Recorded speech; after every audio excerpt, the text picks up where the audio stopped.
Hey there, Cynthia with the Dinner Fix. Today I'm going to be making a take on a chicken pot pie, chicken and biscuits.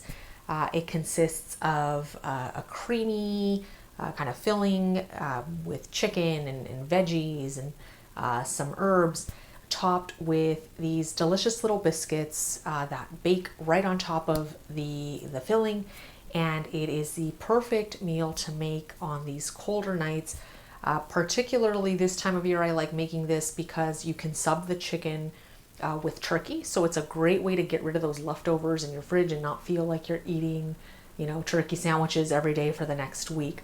And it's super simple to make.